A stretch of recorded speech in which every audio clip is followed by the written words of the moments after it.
Epic Lorraine Life Events is celebrating International Women's Day, a global day celebrating historical, cultural, and political achievements made by women.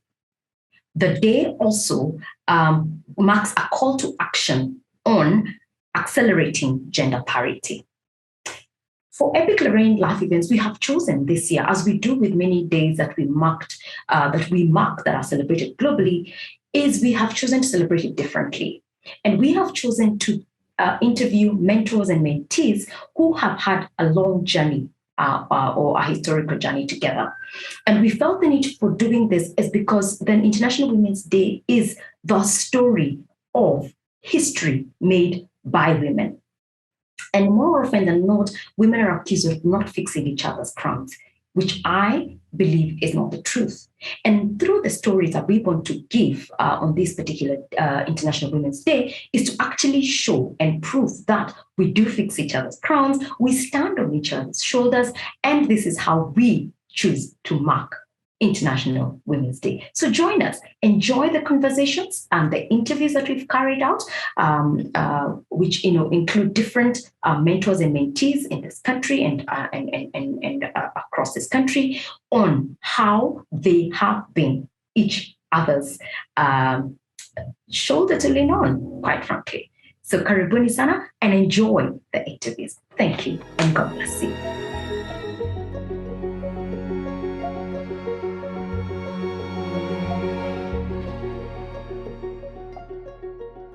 Shelmith, introduce Jenny to us. Who is Jenny? Why is she your mentor? And why does she speak so highly of you? Out of all the mentees she could have picked, she picked you. Yeah, so of course, I was in the green space, just coming to the green space, I think 1 year before or two. And so Jenny has long experience in the sector, of course, as a woman who was leading a company that was doing great things. She was very ideal. So I got to meet her. I think I knew of her, but I got to meet her to be introduced to her through an executive coach I was working with, because I was going through a sort of a change, and I was working through a growth phase in my career and in my personal life. And yeah, so after I talked to my coach, she happened to be a common contact person between the two of us, and she did introduce us together. Shelmith was introduced to me by a great friend and another amazing woman, Tessa Giambo. And she came with these sparkling references from Tess, who was just like, this lady has so much and so far to go. And would I be interested in being a mentor for her? And she just gave me a bit of the background, a bit of what she had achieved. And for me, it was a very simple yes. And then we met, and my goodness, Shelmith really just put everything into just reaching for the stars. And she's getting there. I'm so excited, Miss Deputy Director. Thank you, I'm trying.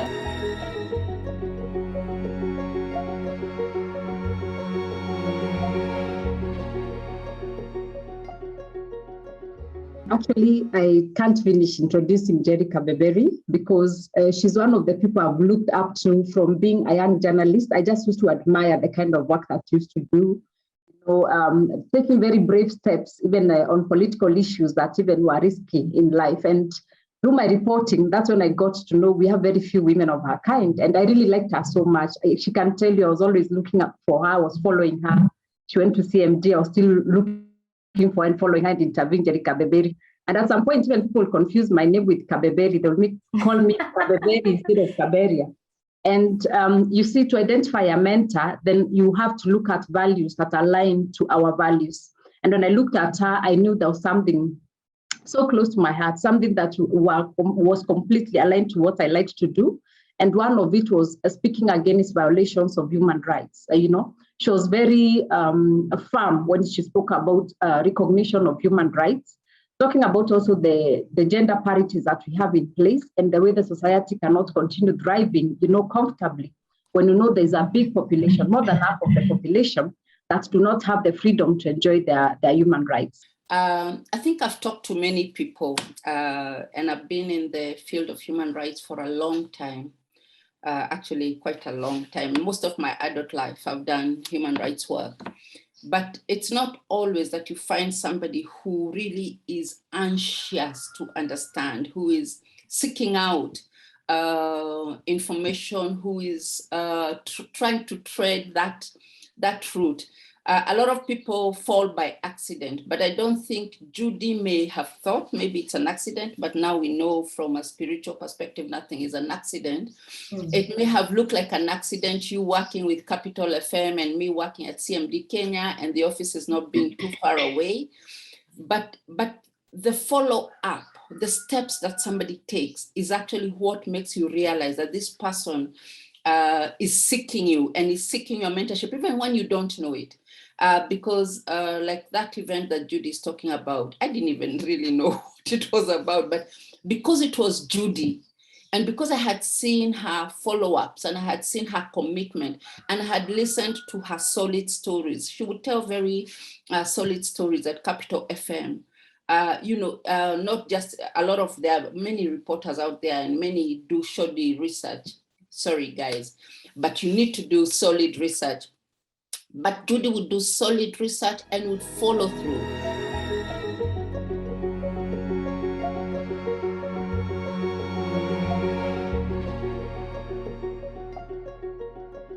Women who have stood on each other's shoulders, and the ones that have then been mentored, telling us about their mentors and what they're doing, to pay it forward. And so that is how, when I called Esther, she said, yes, you must speak to my mentor. Her name is Betty Ochieng. I can't wait to do this with her. And so, ladies, here we are. No more Kenya, no cheating, no, questions sent in advance. So this is a real deal. Let's see how true you guys are in terms of being a mentor and a mentee. Karibuni sana. So International Women's Day, Global Day celebrating historical, cultural, and political achievements. The day is observed in support of taking action against gender inequality around the world. Betty Ochieng. Esther adores you as her mentor. She speaks very highly of you. You've been her life coach. You've been many things to her. Please describe Esther Kiragu to us and the world. Wow. How many words should I use? Because this can turn into a book. So I know. Keep it short and sweet. I know. I think Esther, I no doubt tell you that I know Esther is going to go to places. She has no idea what that looks like, but I know it's a great place. So I can root for Esther because I have a lot of confidence in her future and in her dreams. She dreams big. And I think that's what we need to know, because we are all created for greatness. And I think Esther goes for that. Yeah. Wow. Oh, I should have had tissues for this one. Amazing. Esther, describe your mentor, Betty, to us. Oh my goodness. I hope we have the entire afternoon with us, because I have many words. But I would begin by saying,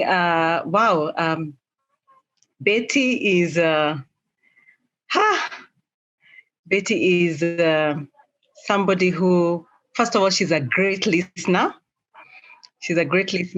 She embodies the greatness that I have seen in her. She's quite an achiever. She's a woman of faith. Faith I can't even explain. Faith beyond.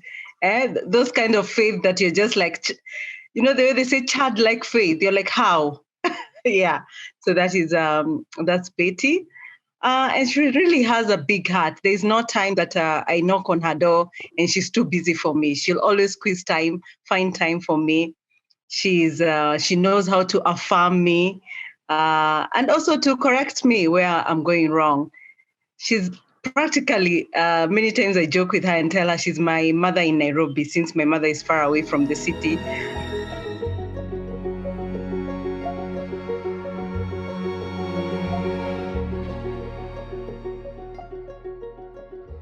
I would describe Esther as a go-getter, a learner par excellence, but also very authentic. Loves God. She's very anchored, and she knows how to honor. And I can by no doubt tell you that I know Esther is going to go to places. She has no idea what that looks like, but I know it's a great place.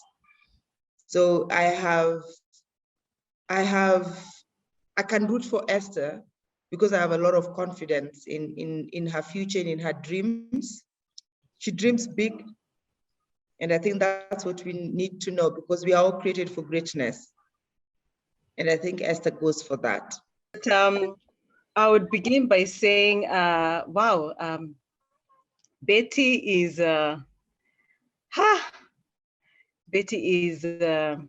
somebody who, first of all, she's a great listener. She's a great listener. She embodies the greatness that I have seen in her. She's quite an achiever. She's a woman of faith. Faith I can't even explain. Faith beyond.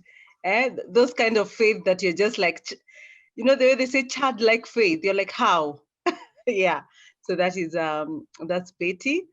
And she really has a big heart. There's no time that I knock on her door and she's too busy for me. She'll always squeeze time, find time for me.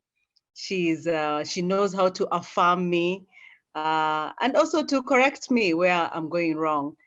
She's practically, many times I joke with her and tell her she's my mother in Nairobi, since my mother is far away from the city.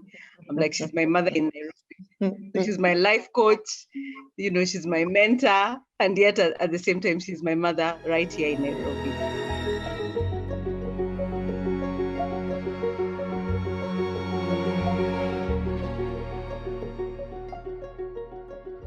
I know AP as a producer, as a facilitator, and also as a friend. My relationship with AP began when I came back from having taken a sabbatical from my consultancy career to do filmmaking in Hollywood. And I came back and I was awarded one of the biggest, maybe the first biggest high-ed drama series to be in charge of, that is being an executive producer. And I had everything in theory and everything. And I needed to recruit the crew. And the first person that was recommended to me was AP. And I always repeat this. When AP and I met, she told me, oh, what you're saying is fantastic, but let me show you how we do it on the ground. Thus, a relationship began. It took a lot of guts because, I mean, she was more mature in terms of age for me. She had a better career in terms of management from out of film. Because now when I was told I'm going to work in Njoki, I found out who she was. And then here I am, I'm sitting and listening and thinking, oh my God, this cannot work. Then you have to have the guts to tell this person who's your senior, this is not going to work. Let me show you how it works. She looked at me and she said, okay, let's do this. And from that, we created that rapport and that relationship. So when it came to film, I guided her and I showed her. But then there's a part that she played in my life that is very crucial. Because now I was such a film person, I just concentrated on film. And then Njoki sat me down and said, now you need to think about your life, your future. And now that's when she started now coaching me about life issues, management. And that's, I made a lot of decisions. And when I tell people, like, I made a lot of decisions, at one particular time, I think Njoki, we were doing season 3 of Changes. And I think you had a career chat with me. And that's when I made a decision, because now she asked me, how long are you going to be hired? And I thought, wait, I can actually start. That's actually I started my own production company, because she challenged me. I remember asking me then, when are you planning to start having a family? And I thought, wait a minute, you can talk to me about family, and you know, that's how I started having a family, because now she challenged me to get into that space. Yes, I was good at my work, but then she challenged me, you're good at your work, but you're not there yet. You need to start thinking beyond just being a producer. And that is the most amazing thing.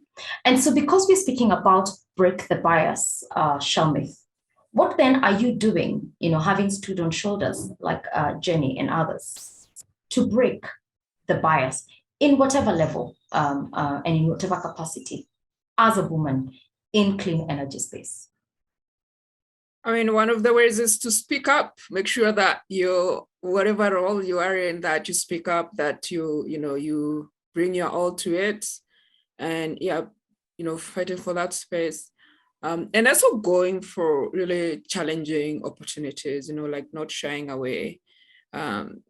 Yes, because I mean, in terms of gender equality and all that, as you also have to sort of encourage yourself and sort of, you really talk to yourself really in terms of believing in yourself, because we know that one of the challenges is imposter syndrome, which I think many women suffer from. So you have to go for what you want and you have to go for what you want and believe in yourself. And I think one of the other things is continuing to build yourself and to grow yourself, because it has to start internal. You can't fight for this space and you can't help others if internally you're still, you don't believe in yourself, if you don't have confidence in yourself. So having that continuous self-development, I think, is really important, and I think for me, from the minute that I started working with Tess and Jenny, I think that's something that one of the other things that came to my mind was that, I need to continue to develop myself. So having the vision and knowing that I am working on this and going to people who are more experienced and who can help you to work on that. I think asking for help and going for big things, I think you need to stretch yourself. Growth can only come through stretching yourself. Breaking the bias or break the bias. What does that mean to you? And what do you think? How do we apply it going forward, even as we celebrate this year? Breaking the bias, I don't know whether it's breaking the bias or it should be breaking the barriers, but nonetheless, I do not think that, I place a lot of responsibility on the self and on the individual. Because I know, I also, as I said, spiritually, I know that we are made in the image of God. I also know that we have been given all authority by God to do things the right way. But we abscond this responsibility. So when we talk about breaking the biases, it's really, it has to start with me. I have to start seeing myself differently. I have to start seeing myself as worthy. I have to start seeing myself as a leader. Like for the women who want to be members of parliament, Kenya is now going into an election this year. You may be wanting to be a leader, but have you seen yourself as a leader? Have you embraced that leadership for the self? Because the minute you embrace it for yourself, other people start seeing exactly how you feel and how you think. So it's very important that we break this through our own beliefs in ourselves. We need to fully embrace who it is we want to be, what it is we want to be, and embrace the power we have. A lot of us lose power. We do not know that we have power. And as I've said, we have all been given the same power. And by the way, that power has been given to all of us equally. So those people you see powerful out there, whether they are presidents, whether they are ministers, whether they are religious leaders, it is because they have recognized that power. The other person you see below the sewer line, they have the same power, but they have not recognized that they have that power. And yes, sometimes there are circumstances, political circumstances, and social and economic circumstances that put us down. But we should still be able to push ourselves up, because in the image of God, we are supposed to be equal to him. So how can we remain down? Wow, you really summed it well. Break the bias from within. It starts with you first. Judy, what do you know for sure? What I know for sure is that we have a huge responsibility, especially for us who have already found ourselves, like me being in the media space. One of the things that I like ensuring that women see themselves is recognizing who they are, like Jerica Beberi said.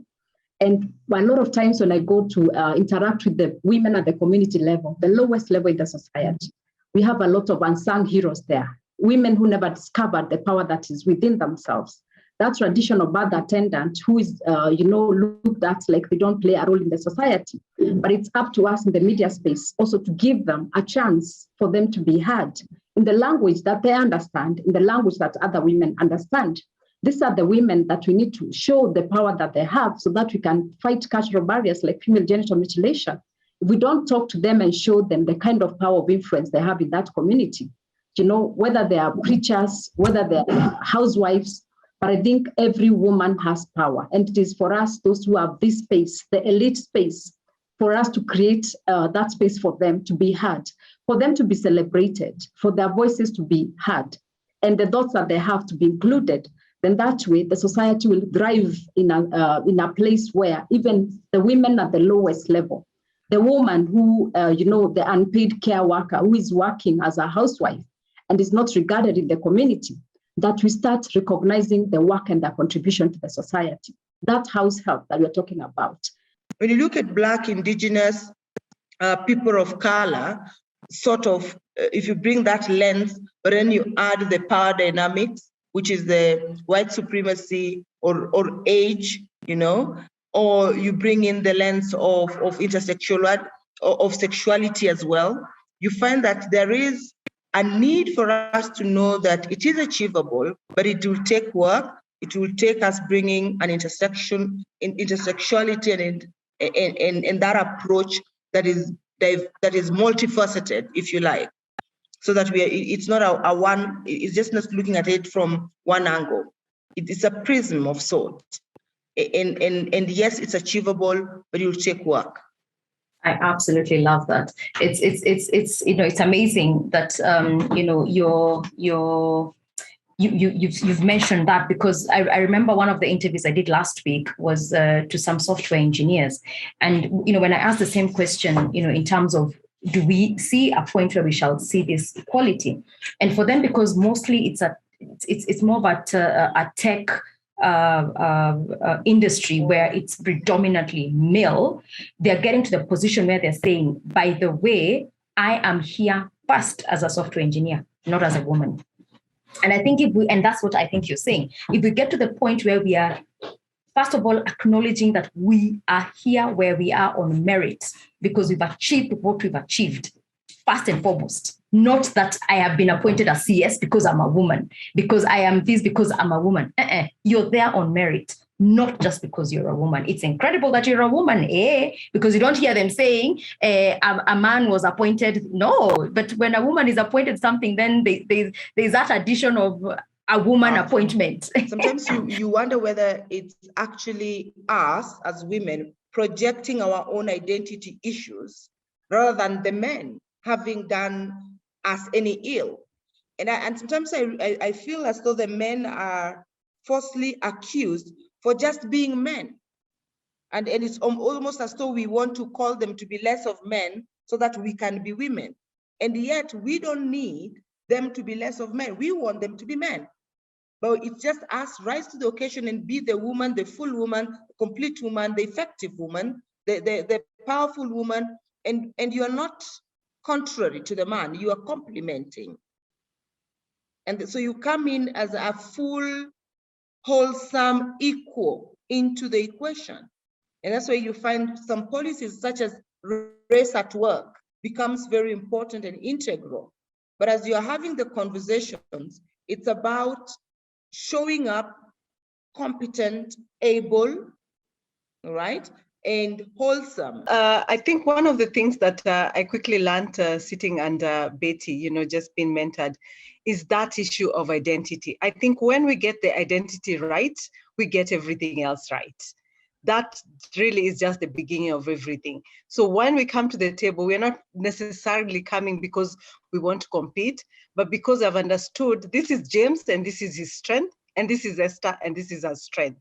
But it's really anchored from that place of identity, understanding who you are, what you're bringing to the table, you know, and not necessarily looking at it and saying, hey, what a man can do, a woman can do better. I'm here as Esther in my capabilities, yes, as a woman, but, you know, having been anchored in my identity, doing everything possible to rise and shine to the best of my ability. That is just enough.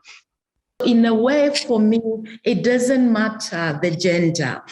I remember that time, Jimmy, and many times in my life, I've been asked, how do you deal with discrimination? I guess is what you're calling in the inequality.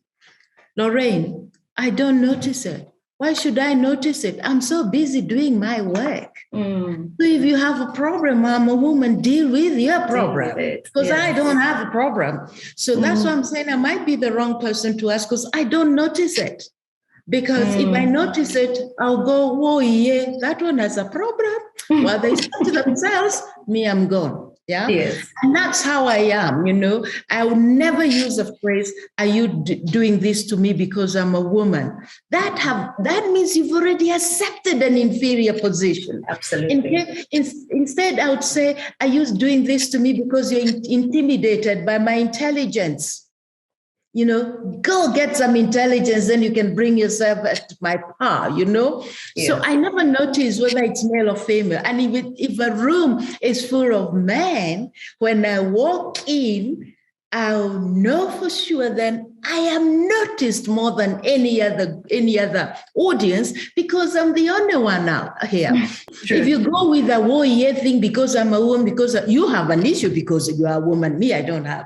I love that. And you have, absolutely. And I'm glad that you've said it as confidently as you have. Not that I'd expect anything from otherwise from you, Njoki. and for me, it is, you know, last week I was interviewing 2 software engineers and I asked the same question. And one of them again looked at me in shock and said, you know, I am a software engineer, then a woman. So when I sit in that room, I am there not as a woman, but as a software engineer. And I was like, you go, girl. I really wish we'd get more women to have that confidence. So then this whole idea of I want to sit at the table or pull me a chair at the table, then will slowly be eliminated, or the whole idea of being inclusive. But we still can't ignore it because it has been a problem, you know, where we have been overlooked time and time again.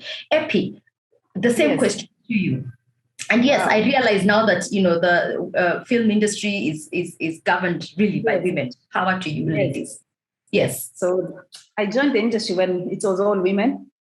We've always worked with women. So at that point, I think also, like, there's one time when I was asked a question about there's U2 movement. There was a time there was a lot of U2 movement at that particular time. 2 years ago. They called me and said, can you do an interview about U2 movement? And I kept telling them I'm the wrong person because I don't think I've ever experienced anything like that or discrimination in terms of, because when you joined in, I mean, it was all women, you became a producer, it was all women, you would just do our jobs. So I've not gone to a place where I've experienced that discrimination. And remember there's a time we did a lot of the earlier years. I remember even I studied, everybody used to go to us, the festival, and everyone used to ask us, so what is it with Kenya that the film industry is managed, it's all women? Because then it was not only producers, the directors were also women. And everybody was like, we need to come and do a study and find out how is it that it's women who are running the industry. Sure. That has since changed. Now we have a lot of men coming in as directors. But for years, the industry was run by women. And for me, I've not also experienced the same, not experienced discrimination. It's a job, let's do it. Fantastic. Yeah. And now finally, ladies, wow, it's an honor, like I said, to have you both, women who shoot straight up. Njoki, what do you know for sure? What do I know for sure? I know for sure, for certain, 1,000% that there's something I don't know. And I must know. I must widen my world. I must be more open-minded. I must ask questions because there's something there that I need to know that I don't know yet. That's what gets me up in the morning every day. Brilliant. Love it. Epi Matere, what do you know for sure? I answered for Njoki, nothing.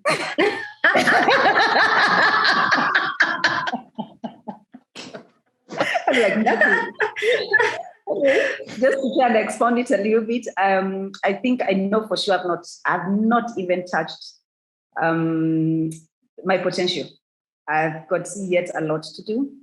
I've not even taught or trained or even mentored anyone yet. I think there's more to do. There's more to learn. There's more places to explore. There's more films to be done. There's more stories to be told. There's just still more that we have not even, I think we've not even started.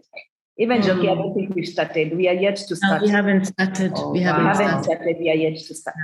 Yeah. I put my hand up, right?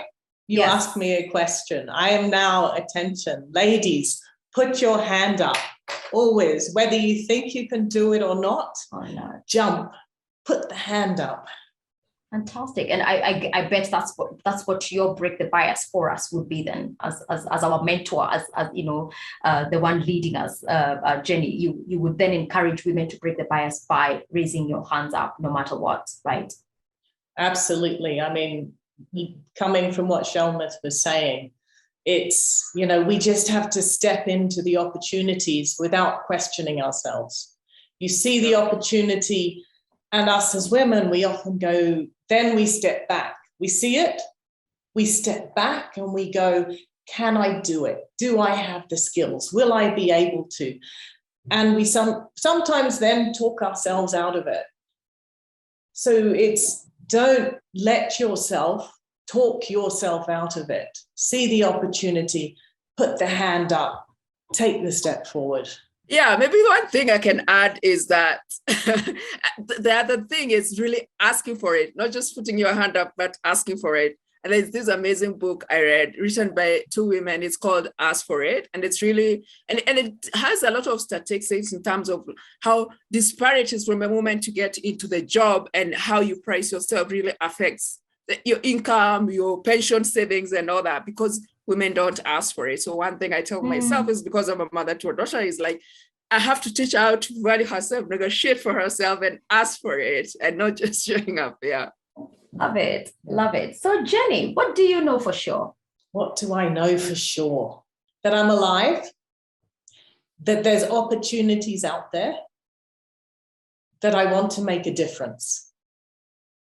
Those are the things I know for sure. How I'm going to do them, I don't know yet, but every day is a new adventure. Fantastic. Shalmith, what do you know for sure? Well, I know that I'm going to do great things. I think that's what I know. I have huge dreams about what I want to do in this world and how I want to impact people in the environment and women and youth. So watch this space. Awesome. Love it. So ladies, this is a sign by the UN Women on Break the Bias. I will request that we do the sign as I read the statement that they have released together. Fantastic. So Break the Bias means a world free of bias, stereotype, and discrimination. A world that is diverse, equitable, and inclusive. A world where difference is valued and celebrated. Together, we can forge women's equality. Collectively, we can all together break the bias.